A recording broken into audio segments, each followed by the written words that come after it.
आज है संडे और 11 जुलाई। पहला जो आर्टिकल है, तालिबान काफ़ी ज़्यादा कब्जा कर चुका है अफ़गानिस्तान में। इंडिया ने जो कांधार रीजन था वहाँ से इंडिया के जो कॉन्सुलेट्स थे, डिप्लोमेट्स निकाल लिया गया। बहुत सारे आईटीबीपी पर्सनल जो इंडिया और तिब्बत और चाइना वाले बॉर्डर में जो रहते हैं, और बहुत सारे कॉन्सुलेट को हमने वहाँ से निकाल लाया, क्योंकि वहाँ पे काफ़ी ज़्यादा सिचुएशन ख़राब हो रही है। तो आप इस आर्टिकल को पढ़ सकते हैं। ठीक है। तो ये कांधार रीजन कहाँ, अफगानिस्तान में एक जगह है, प्लेस है। मैं आपको दिखाता हूँ, चलो मैप में।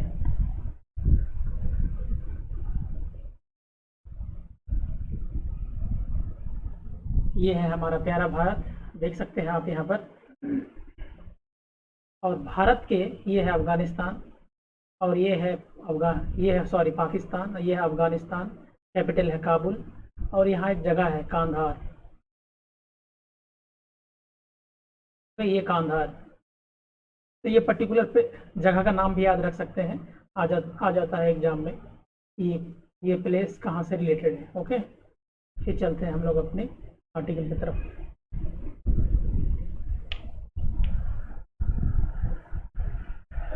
तो Meghalaya raise concern over Assam, है ना, काउ प्रोटेक्शन बिल। इसमें क्या था कि असम में अभी एक बिल लाया, एक कानून लाया। इसका नाम था असम कैटल रिजर्वेशन बिल। इस बिल के तहत अब असम में बीफ खाना मना हो गया, बैन हो गया। और वहाँ पर कोई गाड़ी में भी कोई ले जा कोई गाड़ी में भी या फिर कोई ना ट्रांसपोर्ट करना भी मतलब मना है इस बिल के तहत। तो यहाँ पर जो मिजोरम को और मेघालय को काफ़ी दिक्कत हो रही है। तो देख सकते हो आप मैप में आप देख सकते हैं कि मिजोरम कहाँ है। देखो, ये है हमारा भारत, और ये जो हम बात कर रहे हैं पर्टिकुलर कहाँ की, ये है असम। आप देख सकते हैं ये असम। लेकिन ये जो नागालैंड और मेघालय है, यहाँ पर काफ़ी सारे क्रिश्चियन रहते हैं, और क्रिश्चियन बीफ खाता है। क्रिश्चियन मतलब मेजोरिटी है इस एरिया में। और असम ने जो बिल लाया कि यहाँ पर जो काऊ को प्रोटेक्शन करना है, उस बिल के तहत कोई भी आप कोई भी आप जो जानवर होता है आप ला नहीं सकते हैं, गाड़ी में ट्रांसपोर्ट नहीं कर सकते हैं। तो मेघालय क्योंकि सिर्फ एक ही बांग्लादेश के साथ टच कर रहा है, बांग्लादेश से तो आ नहीं सकता है, सामान कोई मंगा नहीं सकते हैं असम के थ्रू। तो इस यहाँ पर खाने पीने में यहाँ के लोगों को काफ़ी दिक्कत हो रहा है। इसीलिए मेघालय की जो चीफ मिनिस्टर है वो सेंटर पहुँच चुका है।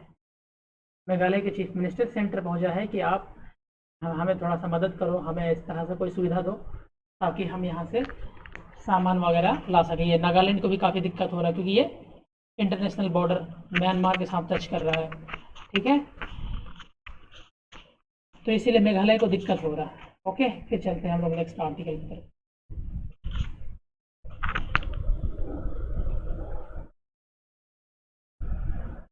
तो यूपी में अब क्या लाया, टू चाइल्ड नॉर्म्स। अगर यूपी में किसी के दो बच्चे हैं, क्योंकि आज है 11 जुलाई, और 11 जुलाई को हम मनाते हैं वर्ल्ड पॉपुलेशन डे। इसी के दिन पर यूपी सरकार ने एक बिल लाई है। इस बिल के तहत अगर कोई दो बच्चे रखेगा, सिर्फ दो बच्चे, तो क्या होगा कि उनको गवर्नमेंट काफ़ी ज़्यादा इंसेंटिव देने वाला। बिल का नाम ये है, यहाँ पर देख सकते हैं बिल का नाम, है ना। तो यहाँ बिल का नाम है, ये है Uttar Pradesh population stabilization and, है ना, वेलफेयर बिल 2021। ठीक है, ये 19 जुलाई तक सजेशन के लिए दिया गया। 19 जुलाई के बाद ये क्या हो जाएगा, इम्प्लीमेंट शुरू हो जाएगा।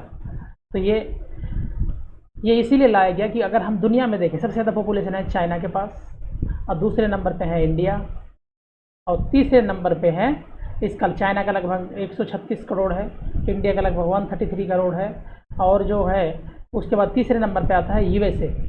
तो इसका है पॉपुलेशन लगभग 33 करोड़। देखो कितना गैप है, यहाँ 133 लगभग 33 करोड़ है यूएसए का, तीसरे नंबर पे है। लेकिन अगर जगह के हिसाब से देखें तो वर्ल्ड में उत्तर प्रदेश एक ऐसी जगह है जहाँ पे वर्ल्ड में 5वें नंबर पे आता है, जहाँ सबसे ज़्यादा पॉपुलेशन है। इसलिए उत्तर प्रदेश सरकार ने एक कानून लाई है पॉपुलेशन को कंट्रोल करने के लिए, कि अगर, देखो इसमें कुछ कुछ प्रोविज़न है, मैं आपको बता देता हूँ कि अगर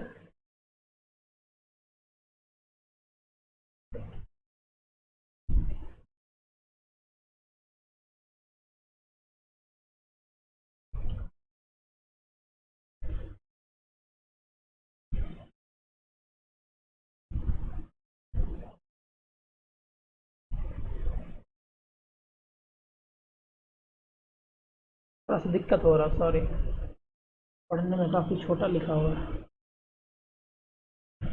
तो आप देख लेना आप अपने न्यूज़पेपर में, मैं अपने हिसाब से पढ़ा देता हूँ बस। इस बिल के तहत काफ़ी ज़्यादा इंसेंटिव कि अगर 1 साल के बाद ये अप्लाई हो जाएगा। बिल में क्या क्या है? As per the draft several incentive have been provided.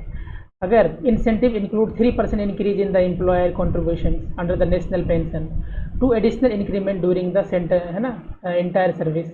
मतलब 3% आपका सैलरी में या फिर इंसेंटिव्स दिया जाएगा आपको एम्प्लॉयर में, गवर्नमेंट कॉन्ट्रीब्यूशन में।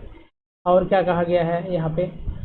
To additional increment during the entire service, subsidies toward the purchase of plot. अगर आप हाउस वगैरह खरीदेंगे उसमें सब्सिडीज मिलेगा, बिल्डिंग वगैरह खरीदेंगे उसमें सब्सिडी मिलेगा, rebate charge for water electricity, ये सब में भी, है ना, टैक्स आपसे कम लिया जाएगा। सॉफ्ट लोन आपको दिया जाएगा, है ना, कंस्ट्रक्शन और purchasing house nominal rate. Public servant और common citizen who adopt one child, अगर कोई वन चाइल्ड लेता है तो 20 साल तक उसे सरकार फ्री में एजुकेशन दिया जाएगा। यहाँ तक कि उसको एडमिशन, है ना, हर एजुकेशन इंस्टीट्यूट में एडमिशन फ्री होगा, इंक्लूडिंग बट नॉट इन, मतलब जो बड़े बड़े जो इंस्टीट्यूशन है जैसे कि ऑल इंडिया एम्स में भी आपको फ्री एजुकेशन दिया जाएगा ग्रेजुएशन लेवल तक, या फिर कोई अगर एक ही बच्चा लेता है। और यहाँ भी कुछ प्रोविज़न यहाँ भी लिखा हुआ है।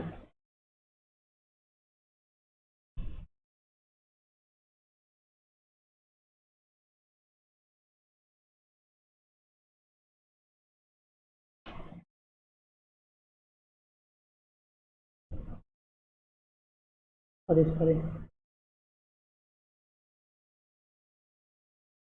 जैसे couple living below poverty line that has only one child, अगर उसके पास पॉवर्टी लाइन से है और एक ही बच्चा है और वो स्टेरिलाइजेशन कराता है तो उनको कितना मिलेगा? 80,000 अगर लड़का होता है तो। अगर वो लड़की लेता है और उसके अगर उसी का एक बच्चा हुआ और एक बच्चा सिर्फ लड़की हुआ तो उसे 1 लाख रुपया दिया जाएगा। मतलब ये कह सकते हैं कि अगर कोई भी, अगर बच्चा एक लेता है या दो लेता है फिर भी इंसेंटिव दिया जाएगा। अगर एक लेता है, अगर वो लड़का होता है तो 80,000, अगर एक लेता है लड़की है तो 1 लाख रुपया दिया जाएगा। मतलब पॉपुलेशन को कंट्रोल करने के लिए काफ़ी अच्छा बिल लाया है योगी सरकार ने। ओके, अब ये देख सकते हैं लोग काफ़ी अच्छे से ईद सेलिब्रेशन हो रहा है, मतलब बकरीद आने वाला है। जामा मस्जिद में लोग, है ना, ईद सेलिब्रेशन को लेकर के जामा मस्जिद में काफ़ी चहल पहल है, कह सकते हैं।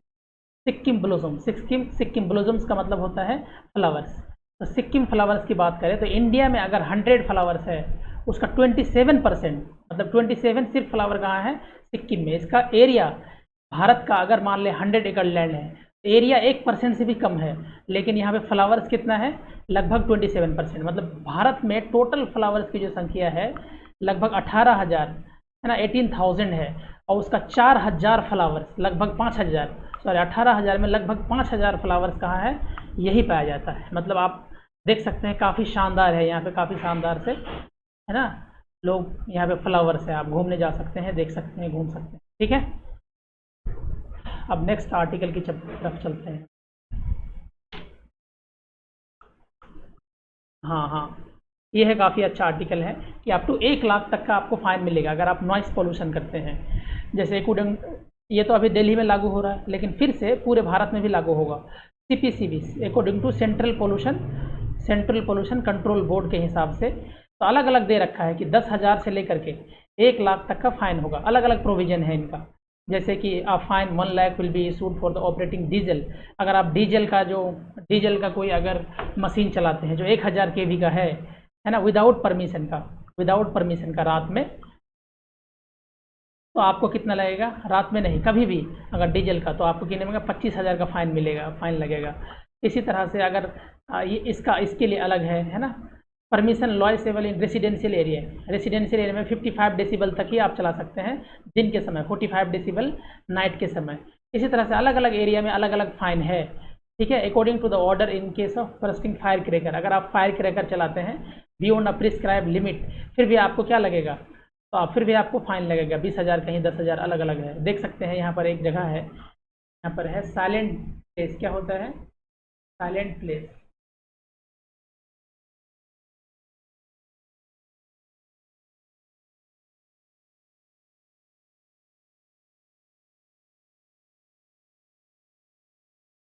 शादी फंक्शन वगैरह में भी आप चला रहे हैं तो उसमें भी आप अगर लिमिट से ज़्यादा अगर आप साउंड प्रोड्यूस कर रहे हैं तो फिर भी आपको क्या लगेगा, फाइन लगेगा। देखो साइलेंट जोन क्या है, जैसे स्कूल हो गया, कॉलेज हो गया, हॉस्पिटल हो गया, कोर्ट हो गया, इस जगह पे अगर आप कोई नॉइज़ पोल्यूशन करते हैं तो आपको भी क्या लगेगा, काफ़ी ज़्यादा फाइन लगेगा। ओके, तो साइलेंट जोन में आप बिल्कुल भी चला नहीं सकते हैं कोई भी आप इस तरह के लाउड स्पीकर, या कोई अगर मान लिया यहाँ देखो कि यहाँ the organizer will have to pay a fine if it is silent zone. अगर साइलेंट जोन है तो 10,000 रुपये फाइन लगेगा। Fine will be double. Individual household, मतलब कोई घर में कोई एग्जाम में पास रिजल्ट आया, कोई बन गया IAS ऑफिसर बन गया, अब धमाका मचा रहा है, पूरा पटाखा बजा रहा है, तो उसको भी 10,000 का फाइन लगेगा। ठीक है, तो इस तरह से आप ध्यान रख सकते हैं कि रात में कोई सो रहा है, कोई जाग रहा है, किसी को कोई दिक्कत है, कोई जॉब करने जा रहा है, आपका फंडामेंटल राइट है कि आप मनाओ, लेकिन इसका मतलब ये नहीं है कि आप दूसरे के फंडामेंटल राइट को नुकसान पहुँचाएँ, है ना। आपका राइट टू लाइफ है जिसके तहत राइट टू स्लीप है, आर्टिकल 21, आप सो, है ना, लेकिन उसका भी तो राइट टू है, राइट टू स्लीप है, आर्टिकल 21, वो सो रहा है, आप वहाँ रात में डीजे बजा रहे हैं, पटाखा बजा रहे हैं, तो इस तरह नहीं कर सकते हैं, इसके लिए फ़ाइन लगेगा। ठीक है, तो इसको अच्छी तरीके से पढ़ना। अगर कोई इस तरह से बजाता है तो आप जाकर वहाँ कह सकते हैं कि मैं तो पुलिस को बुला लूँगी, ये बुला लूँगा। ठीक है,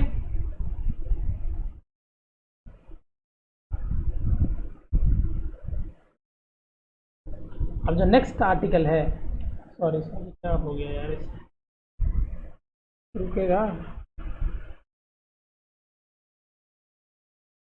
अब जो नेक्स्ट आर्टिकल है साइंस एंड टेक का, हाँ साइंस एंड टेक में, तो आप ये वाला इंटरेस्ट अगर आप पढ़ना चाहें कि स्कूल ओपन करना चाहिए या नहीं, नॉट इम्पोर्टेंट, आप देख सकते हैं। यहाँ एक न्यूज़ है, काफ़ी अच्छा है। 2020 का मिलेनियम टेक्नोलॉजी प्राइज़ मिला है इन दोनों को क्या नाम है, शंकर, है ना, आप जो भी नाम हो पढ़ लेना, और दूसरा है डेविड, जो भी नाम हो पढ़ लेना। ये इंग्लैंड के, ये भारत में जन्म लिया था चेन्नई में, और वहीं जाके बैठ गए थे। ये भारत में ही जन्म लिए थे, ठीक है, और जाके वहीं इंग्लैंड में बैठ गए थे, केमिस्ट्री इंग्लैंड में रहने लगे थे, और वहाँ एक केमिस्ट्री का लैब में, केमिस्ट्री के डिपार्टमेंट में ये काम कर रहे थे, PhD वहीं से किए थे। तो इन दोनों ने किस पर काम किया, इन दोनों ने काम किया है DNA सिक्वेंसिंग एक टेक्नोलॉजी होता है, इसीलिए इन्हें क्या मिला, 2020 का मिलेनियम टेक्नोलॉजी प्राइज। ये कौन अनाउंस करता है, तो ये फिनलैंड गवर्नमेंट देती है, फिनलैंड एलोंग विथ टॉप, है ना, टॉप फिनिश एकेडमिक इंस्टीट्यूशन के साथ मिल करके ये देती है, एंड इंडस्ट्रीज के साथ मिल करके ये प्राइज़ दिया जाता है। ये किस लिए दिया जाता है कि जो है ना, the millennium prize has 21st century outlook, 21st century में जो काफ़ी अच्छा काम करता है, with a strong emphasis on innovation. जो इनोवेशन, साइंस एंड इनोवेशन, मतलब साइंस का अप्लाइड फॉर्म, उसे हम क्या बोलते हैं, इनोवेशंस, जो इसमें काफ़ी अच्छा काम करता है। पहले भी मिल चुका है, जैसे टाइम बर्नर ली को मिल चुका है, उन्होंने WW जो वर्ल्ड वाइड वेब पे जो काम किया था, इसीलिए मिला था। मतलब इनमें से जो 11 लोगों को अभी तक मिल चुका है, 11 में से 3 लोगों को नोबेल प्राइज़ मिल चुका है। राइटर का कहना है कि शायद इन दोनों को भी मिलना चाहिए आगे। ओके, तो आप पढ़ सकते हैं इनको, पूरा आर्टिकल को, काफ़ी अच्छा है। DNA सिक्वेंसिंग, ठीक है, इसी पर काम किया था, इसलिए एक प्राइज़ मिला है 2020 का मिलेनियम टेक्नोलॉजी प्राइज़। इसके बारे में आप देख सकते हैं, फिनलैंड गवर्नमेंट देती है। फिनलैंड कहाँ है, आप यहाँ देख सकते हैं, फिनलैंड, ये है प्यारा भारत, और इसे कंपेयर में ये है यूरोप के ऊपर है ये 3 कंट्री, नॉर्वे, स्वीडन और फिनलैंड। ये काफ़ी अच्छा कंट्री है, दुनिया में हर जगह काफ़ी अच्छा से काम करता है, हर चीज़ में, वर्ल्ड हैप्पीनेस इंडेक्स में, या फिर आप HDI में, ह्यूमन डेवलपमेंट इंडेक्स में, वर्ल्ड फ्रीडम इंडेक्स में, हर बार ये हर साल क्या करता है, फर्स्ट रैंक ले आता है, फर्स्ट सेकंड थर्ड या टॉप 10 में ही रहता है। ये फिनलैंड, स्वीडन, नॉर्वे काफ़ी अच्छा है। यहाँ है बाल्टिक सी, और यहाँ है गल्फ ऑफ बोथनिया। जब भी आप देखते हैं तो आसपास भी देख लिया करो, ठीक है। ये है डेनमार्क, कोपेनहेगन, इनके कैपिटल है, नॉर्वे का कैपिटल है ओस्लो, स्वीडन का कैपिटल है स्टॉकहोम, फिनलैंड का कैपिटल है हेलसिंकी। ओके, ठीक है, आज के लिए इतना ही। Thank you.